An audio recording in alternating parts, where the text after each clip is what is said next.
বুধবার 14 ফেব্রুয়ারি সমাজ সংস্কারক রায় সাহেব ঠাকুর পঞ্চানন বর্মার 159তম আবির্ভাব দিবস পালন করল রায়গঞ্জ পৌরসভা। পঞ্চানন বর্মা সেবা সমিতি এবং ক্ষত্রিয় হোস্টেলের সহযোগিতায় এদিন রায়গঞ্জ শহরের বকুলতলা মোড়ে অবস্থিত ঠাকুর পঞ্চানন বর্মার আবক্ষ মূর্তিতে শ্রদ্ধা নিবেদন করা হয়। মাল্যদান এবং পুষ্পার্ঘ্য নিবেদন করেন উপস্থিত বিশিষ্টজনেরা। এই কর্মসূচিতে উপস্থিত ছিলেন পৌর প্রশাসক সন্দীপ বিশ্বাস, সাধন বর্মন, শ্যামাপদ রায়, দীপক বর্মন, অতনুবন্ধু লাহিড়ী সহ অন্যান্যরা।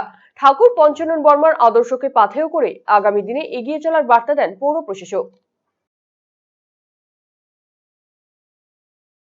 মনীষী রায় সাহেব ঠাকুর পঞ্চানন বর্মার আজ 159তম আজকে আবির্ভাব দিবস।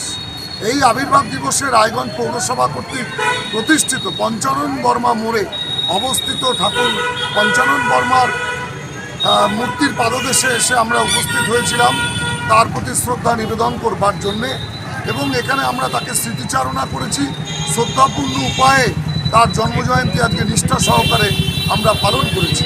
রায়গঞ্জ পৌরসভা, ঠাকুর পঞ্চানন বর্মা সেবা সমিতি, ক্ষত্রিয় হোস্টেল এবং আজকে এখানে বণিক সভার সদস্যগণ সবাই মিলিত প্রচেষ্টার মধ্যে দিয়ে আজকে সুন্দর সকালে ঠাকুর রায় সাহেব পঞ্চানন বর্মার আজকে 159তম জন্মজয়ন্তী আমরা নিষ্ঠা সহকারে পালন করতে পেরেছি আপনাদের সকলের সহযোগিতার মধ্যে দিয়ে। এটাই আজকে বড় প্রাপ্তি। আজকে আমরা এখানে প্রতিজ্ঞাবদ্ধ হয়ে ঘরে ফিরব যে তার আদর্শকে পাথেয় করে যেন আমরা এগিয়ে যেতে পারি। 365 দিন যেন সমাজের উন্নয়নে, শিক্ষার উন্নয়নে, মানুষের পাশে থেকে লড়াই করতে পারি। এটাই হোক আমাদের প্রতিজ্ঞা, এটা হোক আমাদের স্বপ্ন।